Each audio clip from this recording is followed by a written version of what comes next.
Princess of the Sea.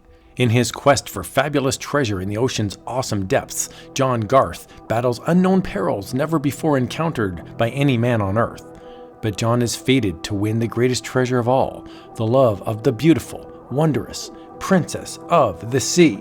Hired to locate a rumored fabulously rich black pearl bed, pearl diver John Garth is lowered deep into the ocean's depths. But then, my airline, it's fouled.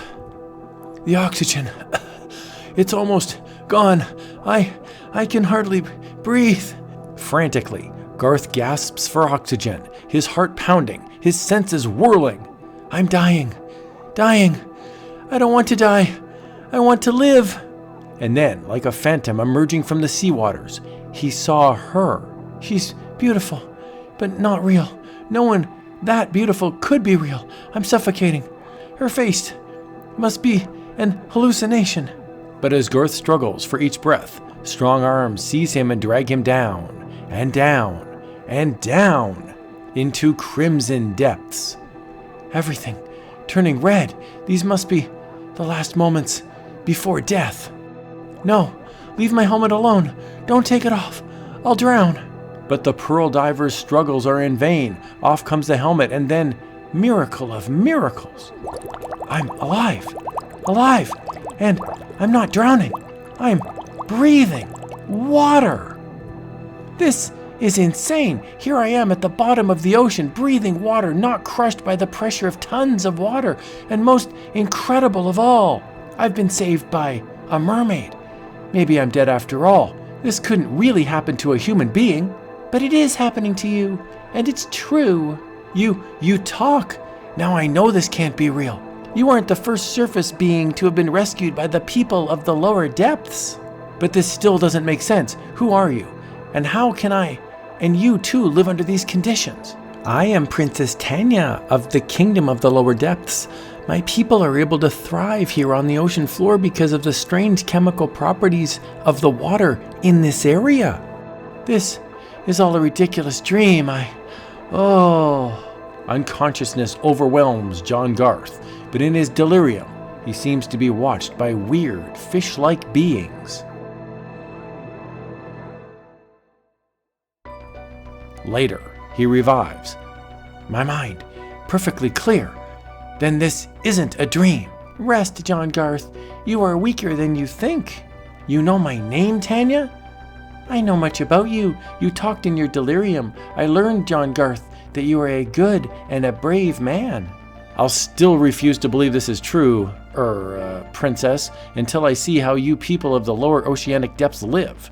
You are still too weak to swim under your own power, and so I'll have 2 of my subjects carry you. That's service. Behold, the kingdom of the lower depths. It's incredible, like some fantastic wonderland. What do you think of our world, surface man? Fascinating. But what I like most are your subjects. They appear gentle and kind. We have no wars or strife because we treat each other as we would like to be treated ourselves. That's philosophy they preach in the upper world. What a pity they don't practice it as you people do. Rapidly, John Garth's strength returns, and as he becomes accustomed to the strange new life, the princess takes him on exploring tours. A garden thousands of leagues under the sea. It's our main source of food. And when they aren't exploring, there are other games. Catch me, John Garth. You're fast, Tanya, but so am I. You are a slow old crab. You'll never catch me unless I let you. Tanya. Unexpectedly, Princess Tanya shrieks and shoves John aside. He barely evades fiercely snapping jaws. It's Malar, the killer shark. Flee for your life. No, we'd never outdistance him. I've got to fight him. To the death. No one has ever defeated Malar. As the vicious sea beast streaks at him like a hurtling torpedo, Garth dives, rolls over on his back, and slashes his weapon upward at his savage foe with all his strength. Got him! Later, Malar is weakening, dying. You're magnificent. You slew Malar. Oh, John, if he had killed you or harmed you, Tanya. Tanya, you mean everything to me.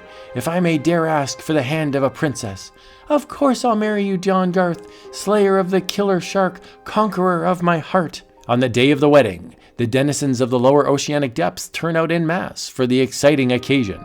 Tell me you won't ever long for the surface world, John. I wouldn't want you to be unhappy. How could I ever be unhappy, Tanya? Married to you. I now pronounce, flee! Killer Goro comes! Who is Killer Goro? Look! Killer Goro, our ancient enemy, he has plagued us for centuries. His coming means death and destruction. He must be a monstrous survival from prehistoric times. What can anyone do? Nothing will stop that gigantic creature. You can help us, John. You slew the killer shark. You are wiser than us all. Think, John Garth. Shark. Killer shark. Tanya, all of these sharks aren't of the killer variety. Some are your friends. Would they help your people? Sharks versus Killer Goro. John, it may work. At Princess Tanya's behest, a squadron of sharks attacked the Titanic Marauder. Attack! No, John, come back. You haven't a chance. He's coming right at us. You'll be trampled. I've got to fight back. Wounded mortally, Killer Goro reels under his foe's savage attack. And as John makes his daring attempt, the mighty beast hurtles upward in agony, with Garth entangled in its great folds. Up hurtles Killer Goro at a blinding pace, propelled by his Herculean death throes. To the surface of the sea! One final upheaval, and Killer Goro perishes and sinks beneath the ocean waves. But he leaves in its wake a human being. That driftwood, if I can reach it. Later. Man overboard! And where'd you come from, fella? The bottom of the sea. Balmy! But it's the truth, I tell you, I swear it.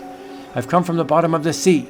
I was going to marry a mermaid named Princess Tanya when a monster snail, Killer Goro, came along and... This poor fellow is obviously mad. Tie him in a straitjacket and lock him up till we reach port. No, please listen. You've got to believe me. I said lock him up. But then... Woman off the bow! It's Tanya. My Princess Tanya. Stop him. Too late. The fool, he'll drown. Tanya, you've come for me. John, my darling. And then the two dive beneath the surface of the sea, never to be sighted by upper world eyes again. Did you see that? She had a tail, just like a mermaid. Then his mad story must have been true.